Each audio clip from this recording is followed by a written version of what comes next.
Welcome to Franchising Stronger Together. I'm your host, Red Boswell, president of the International Franchise Professionals Group.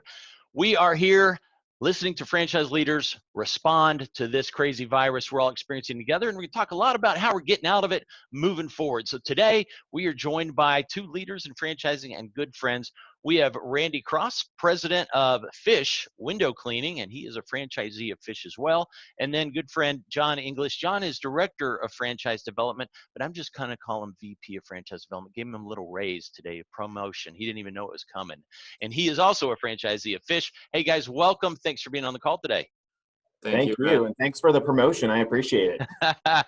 Yes, sir. I didn't tell you about the pay decrease. That's how we work around here. You're welcome, Randy. Yeah, no comment. I'm not touching this one, Red. So where are y'all kind of hunkering down at? Well, I'm actually in St. Louis, Missouri, working out of franchise headquarters. I've deemed myself essential, Red, so I'm coming to the office every day. I'm not the type of guy that likes to work out of the house, so I'm trying to keep my routine. But I've also got an operation up in Grand Rapids, Michigan, where we've got 25 employees waiting to get started again to get out there and clean windows. My goodness. Red, what about you, John? I'm also in St. Louis, but I am mainly working out of the home right now, which is very new for me. My wife is there with our 4 children as well, and so she is busy homeschooling the 2 younger ones. The 2 older ones seem to be doing most of their work, one more so than others than the other, and then for the most part, they're respecting the door closed with the sign on it. Every once in a while, I'll get one of them that comes through, and I'm like, "Didn't you see the sign?" And they're like, "Yeah."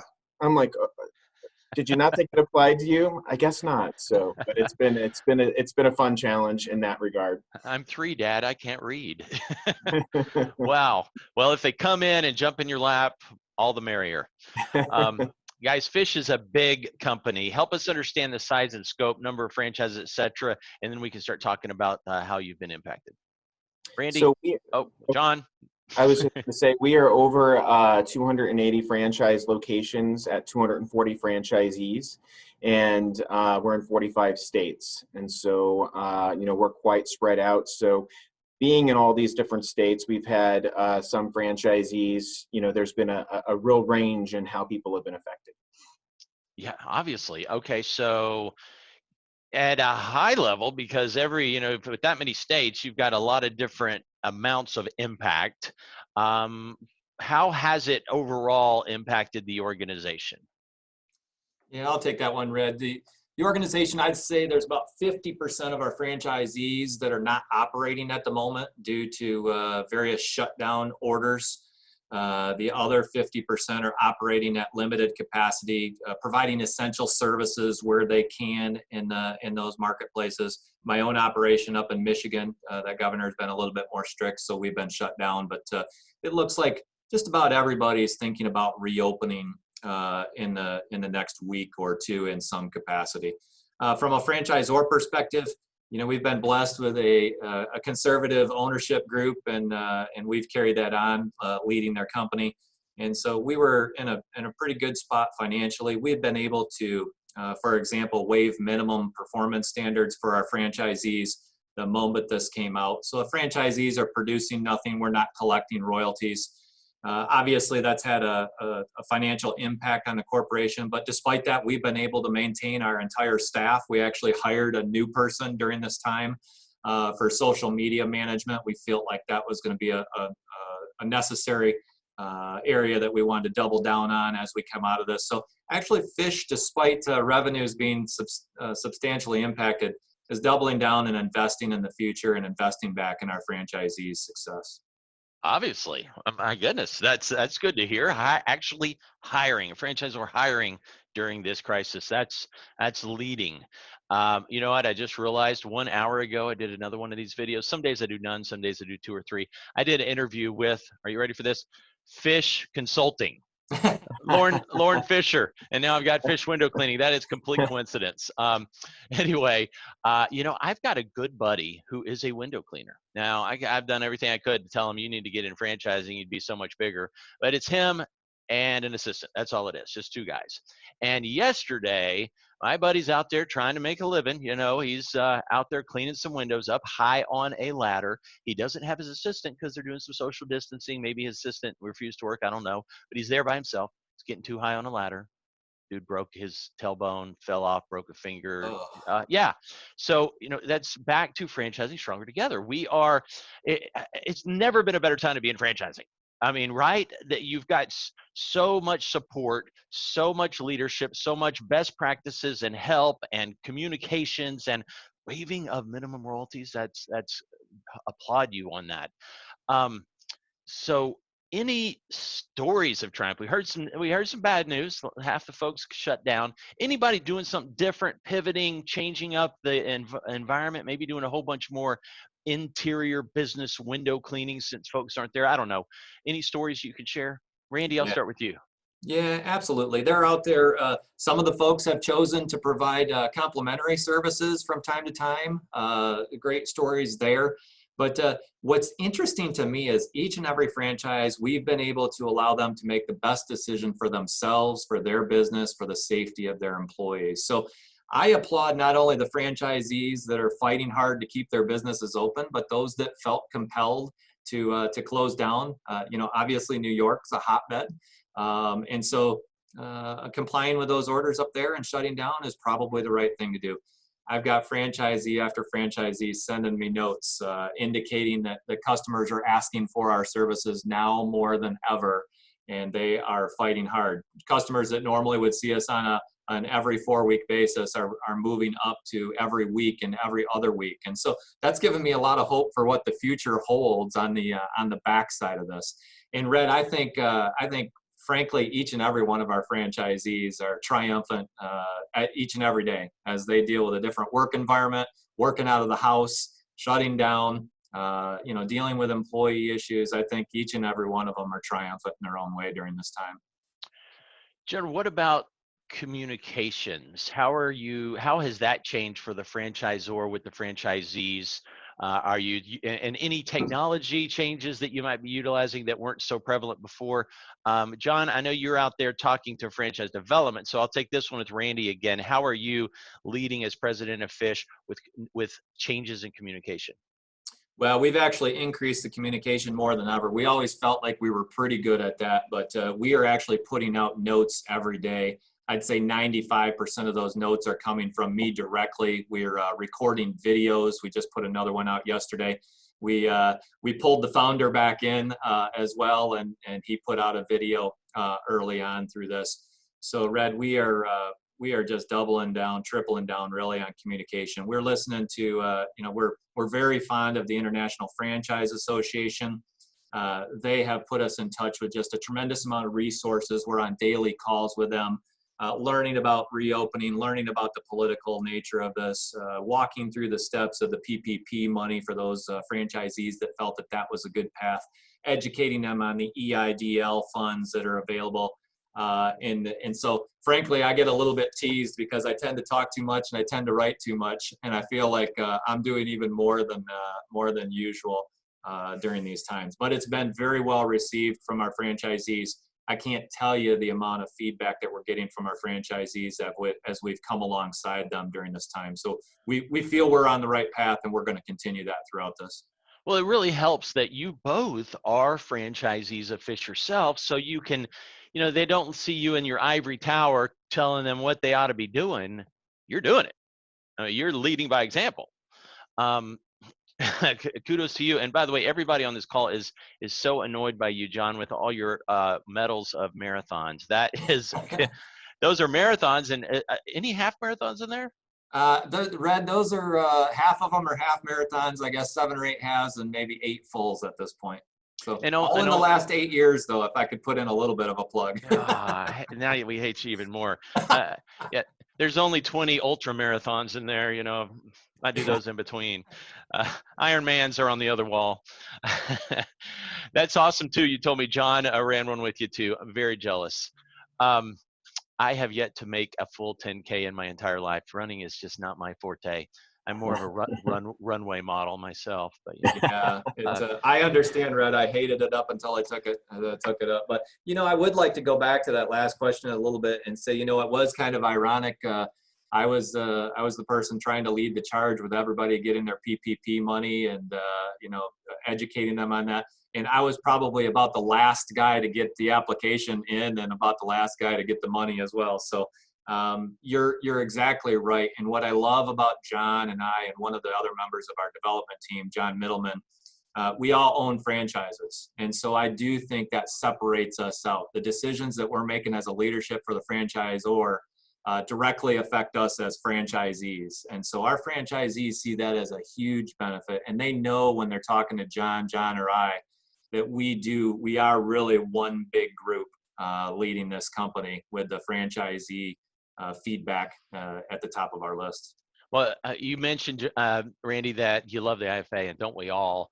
They have, back at the IFA convention, right before this went crazy, we got to hear from the wonderful Simon Sinek. Mm-hmm. And Simon has a book called Leaders Eat Last. And his next book will be Leaders Submit Their PPP Last. You did exactly that. You told them what to do, and you put that off till everybody was off the boat. There you go. Speaking of IFA, so they're doing incredible, so much great communication like we franchisors should be doing, and guiding and giving resources and tools. And this Friday, next week, so a week or so from tomorrow, this Thursday, we've got the best one yet. I'm hosting one, and we've got some great leaders. It's called The Road to Recovery, Preparations for the Second Half of 2020, and going to have the great JJ Sorrenti of Best Life Brands. We've got working on Mike Bidwell with Maberly. Hopefully we can get him on there. And then we've also got some other great leaders, and I need a third cup of coffee. I'm embarrassed. I'm forgetting what rock star is on there. It's going to hit me in a minute. Okay, back on topic as we chase some rabbits here. What about, let's hit franchise development. Okay, let's jump down to you, John. Two topics within that development world. First, the pipeline as it was sitting some 5-6 weeks ago before we all went home. What has happened to that pipeline? Have they disappeared? Have they all put it on pause? Have they all bought a Wonderful Fish franchise, or somewhere in between? What's happened there? Well, we had, quite the pipeline that came to, just candidly came to a bit of a halt here. And so, I don't know if you were on the IFA webinar yesterday, but as they talked about franchise development and, what is your posture? Don't be on the sidelines, but are you offensive or defensive? And, our first decision was to go into a defensive posture to make sure that the existing franchisees were going to continue to be met with a very high level of franchise support, that we were throwing everything to them. I mean, Randy and I both suspended our operations rather quickly so that we could just dive in and provide as much support as we could to everyone. And when our whole team is coming together with the franchisees, we felt that we would be able to look our candidates who were very nervous and look them in the eye and say, this is what we're able to not just tell you, but show you with the success of our franchisees. And so, as Randy mentioned, we are getting ready we had about half of our locations suspend operations, and the other half, based on what they were able to do in their states, just everything, all the regulations weren't exactly the same, be able to run at about, a less capacity. But now, next week, we're going to be having most of the locations by next week, and especially the week after opening. And I've got to tell you, my wife is busy homeschooling our kids and answering the phones in our franchise for all the business that is calling us. And this is what we had predicted. This is how our businesses in more regional catastrophes have rebounded on the flip side of just being slammed with business. And so we are excited to be able to, what just is fish window cleaning is we are folks that want to sit down and tell people not what we think, but what we're able to, know from our experience and our history. And so we're able to sit down and tell these candidates that are at the finish line, look how strong the franchisees are coming out on the other side of this and continuing to do that. So, Well, nothing kills a deal like poor validations. And so you are sure. focusing on, not having new babies, but taking care of your babies. And, that's not to demean the relationship between franchisor and franchisee, but we often call it a marriage. But if we're real, it's oftentimes like a parent-child relationship. Not that they act like children, but that they are looking to you for support, guidance, and it ain't time to go focus on bringing on new children, but rather helping the children you have. So, but at the same time, you don't stop the pipeline. So what about the current pipeline? How has that been impacted through this? Well, it's funny that you mentioned that, because yesterday we just made an announcement to the field that we're indeed pregnant again, and we're going to be having a bunch of babies here, and so. One of the things that we did is we slowed the validation process down to give our franchisees the time that they needed to be able to address their businesses, get their funding, figure things out. And we made the announcement yesterday that the gates are reopening, and we have had an increase in leads. And so we have a bunch of candidates that what we did is, we just flipped some things around in our current process. Most of our process was it's very relational. It's very, we're already taking advantage of a lot of technology. We're able to have, webinars and Zoom calls. And what we wanted to do is we wanted to push validation to the last step, which is typically we do it a little more towards the middle beginning. And so we've been able to keep candidates moving. And now as the franchisees are more certain about the uncertainty and they are seeing the light at the end of the tunnel, they've received their funding, their phones are ringing off the hook. Now we are opening validation up. We are pregnant again and looking forward to upcoming training classes. And so our pipelines are looking really strong. So John, that's a couple takeaways. One, kudos to you for a stronger pipeline. That's rare, and it's a testimony to the strength of the Fish organization. Number two, you've moved, I hope some franchisors heard that, you've actually changed the order of your discovery process to move validations further to the end, not because you're hiding anything, but really to help them get a more true and realistic validation rather than, oh my God, the sky's falling, I don't know, and a lot of uncertainty. And you can't blame anybody. We're all uncertain. But now that they're gaining that confidence and certainty again, it behooves the candidates in the process to now get a more realistic answer. And the franchisees that you have that are now finally validating again can also share, wow, these guys backed us up. They shut down their own offices earlier than anybody so that they could support us. That's a great takeaway. Thank you for that. Red, I'd like to add to that too. I just go back to highlight the point. We maintained our entire franchise development staff. I know other franchisors weren't in as blessed a position to be able to do that. I've got a fantastic development team, and not only were they trying to keep their pipeline going, but they were also picking up on the phone and calling those franchisees that they had brought into the system just to see how they were doing, and keep that highly relational aspect going with Fish. And so just so proud of Bobby and Marcus and John for, taking a little bit different job description during this time as well, as we've all fought through this together. And I just feel like that's going to pay such dividends down the road. We'll be able to hit the ground stronger as we do come out of this because our existing team is in place and ready to go.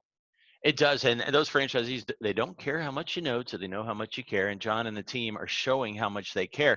Last time I checked, no franchisor pays commissions on calling and checking on folks who've already been awarded. That's correct. John, don't laugh too hard. That's a good idea. We actually, when we do it annually at our convention, of course, but even during our company meetings, we actually, one of the things Randy didn't mention is our leadership team has been meeting daily instead of weekly. We've been meeting together as a team monthly, even though we're as the entire company, even though we're still not all in the same place together. But one of the things that we always do at these meetings as we give our updates on our department is talk about, different things. Like I give a franchise development update. And, what I always thank is everyone in the room for being a part of the team that helps bring the new franchisees in. And then also the franchisees themselves are the ones that really sell our business for us. And they are the ones that are on the phone telling people, about their businesses. And if we're doing our job right, they're going to be the ones that are really out there, talking to the candidates and getting people excited to want to be like them. They want to see themselves. People don't ever think about the window cleaning business. I've been with Fish since January 3rd of 2003, and I've yet to talk to one person that ever dreamed about going in the window cleaning business, including our founders, Mike and Linda Merrick. And so, but when people take a look at Fish, it's amazing how many boxes it checks off when we're going through the process. And when the franchisees tell them about how those, boxes that are getting checked off really look, when people can, meet folks that are, teachers, engineers, lawyers, salespeople, from the backgrounds that they are as well, and see what this business is doing in their life. That's the reason why people move ahead with Fish. Amen. That's a big part of why consultants work so well and help people so much. They all going for, hey, I think I want a Jimmy John's. Well, there's a few thousand other opportunities you might want to consider. And then they get all the information they're interested in. And suddenly, have you ever considered window cleaning or poop scooping? What? Do I fire them or do I give them a hug? The consultant, back in 2003, when you were just starting with Fish, I was just I was a franchisor creating my model. And yes, it was a pooper scooper business, and nobody ever thought they're going to clean windows or scoop poop. And yet, 3.5 years later, we had 148 locations across the US. So you just never know. And that's a big part of the blessing of franchising and the blessing of working with consultants. Little plug there for IFPG. So, guys, anything further you can, I'll go to Randy. Any other advice, guidance, suggestions, predictions, anything, just open it wide that might be a blessing for the franchisors out there looking forward to a much more productive second half of the year? Well, I can speak for ourselves. We're looking for a huge second half of the year, because I think I've already tipped you off a little bit with the stories I'm hearing from the franchisees. Our clients are going to want to present a cleaner image. And, I don't want to go technical on you, but we've obviously studied the technical, and, the solutions we use break down the virus and wash it away. And it's been shown to be able to sit on glass for periods of time. So we believe we're going to have increased frequencies. Remember, we're a primarily commercial window cleaning operation. 80 to 85% of our revenues come from those ground level route work stops. We fully understand that businesses, not every business is going to be open when we come out of this. So we may have lost a percentage of our potential clients, but what will also happen inevitably is a few of our competitors will have left. And combine that with the increased frequency that we expect from our customers, we believe we're in a position to do even better than what we did last year. Now, I get knocked for being the world's greatest optimist, but I really do believe that, and I believe that based on what I'm hearing from my franchisees out in the field. Remember, I've told you I've doubled down on communication. I got to tell you, I've probably spoke with personally 30 to 35% of our franchisees, despite the businessness of the last 6 weeks. In my team combined, we've all spent time with all of them. We are hearing directly this from our franchisees, Red. So it's not just pie in the sky, Fish is going to be okay. Frankly, as I think about, as we look back on the effect of this, we always touted ourselves as a recession-resistant business. And we still do believe that. Now, what are we going to come up with? Are we a COVID-19 resistant business? Well, let me say this. What I'm touched with is Fish's primary expense for a franchisee is our payroll. And even in the world's worst crisis, and I'm not going to debate whether governments should be getting involved and are helping, but because they've helped with our largest expense, which is payroll. And so we've been able to either keep our folks on staff utilizing that PPP money or get them on the expanded unemployment.